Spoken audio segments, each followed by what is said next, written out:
Breaking news చూస్తున్నాం. Sangareddy medical కాలేజీలో ragging కలకలం రేపింది. ర్యాగింగ్ ను ప్రశ్నించిన స్టూడెంట్ ఇంటిపై 50 మంది సీనియర్ విద్యార్థులు దాడికి దిగారు. కాలేజ్ క్యాంపస్ ఆవరణలో మొదటి సంవత్సరం స్టూడెంట్ ను కొంతమంది సీనియర్స్ ర్యాగింగ్ చేశారు. అయితే ర్యాగింగ్ పై ఎదురు తిరిగినందుకు సీనియర్స్ 50 మంది దాకా ఆ స్టూడెంట్స్ ఇంటిపైకి వెళ్లారు. బాధితుడి సోదరుడు కూడా ర్యాగింగ్ పైన సీనియర్ ను నిలదీశారు. దీంతో అక్కడ తీవ్ర ఉద్రిక్త వాతావరణం ఏర్పడింది.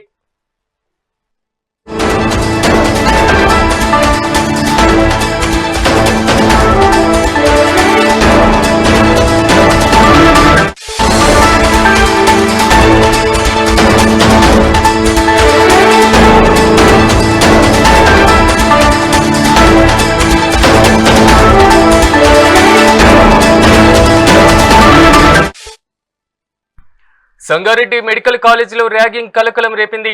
ర్యాగింగ్ ను ప్రశ్నించిన స్టూడెంట్ ఇంటిపై 50 మంది సీనియర్ విద్యార్థులు దాడికి దిగారు.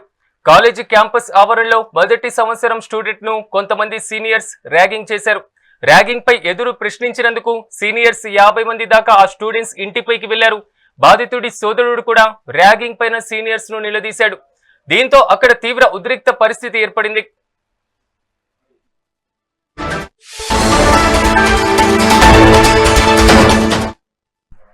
ఇక ఇదే అంశానికి సంబంధించి మరింత సమాచారం మా ప్రతినిధి మల్లారెడ్డి అందిస్తారు. మల్లారెడ్డి, చెప్పండి, సంగారెడ్డి మెడికల్ కాలేజీలో ర్యాగింగ్ ఇష్యూ ఏంటి?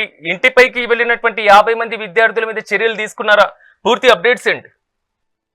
Good morning Siraj. అదే మన వైద్య ఆరోగ్య శాఖ మంత్రి దామోదర రాజనరసింహ సొంత జిల్లా అయిన సంగారెడ్డి ప్రభుత్వ వైద్య కళాశాలలో ర్యాగింగ్ అంశం ప్రత్యేకెక్కింది. ర్యాగింగ్ గురైన ఓ జూనియర్ విద్యార్థి ఇంట్లో ఆ విద్యార్థి కుటుంబ సభ్యుల పైన సీనియర్ విద్యార్థులు కూడా మధ్య వాగ్వాదం జరిగి దాడి కూడా చేయడం జరిగింది.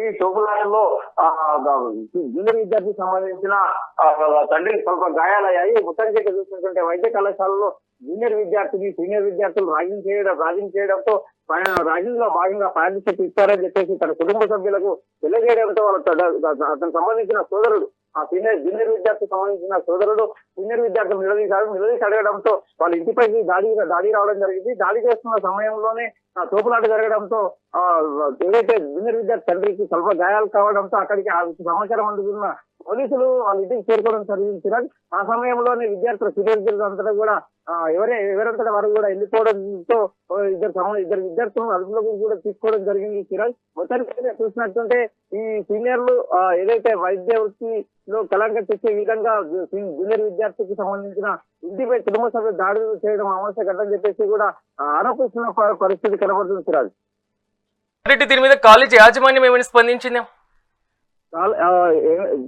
సమాచారం అందుకున్న పోలీసులు అయితే ఘటనపై అందుకున్న ఇద్దరికి కూడా అదుపులో తీసుకోవడం జరిగింది. అయితే విద్యార్థులను కూడా పేషెంట్ కూడా పిలిపించడం జరిగిందని చెప్పేసి అనుకున్న సమాచారం. మొత్తానికి అయితే రాత్రి అనుకోకుండా జరిగిన ఈ సంఘటన పైన ఈ రోజు విచారణ చేసుకొని కేసు కూడా నమోదు చేస్తామని చెప్పేసి కూడా పోలీసు అధికారులు కూడా తెలియజేయడం జరిగింది. Right Mallareddy, thank you.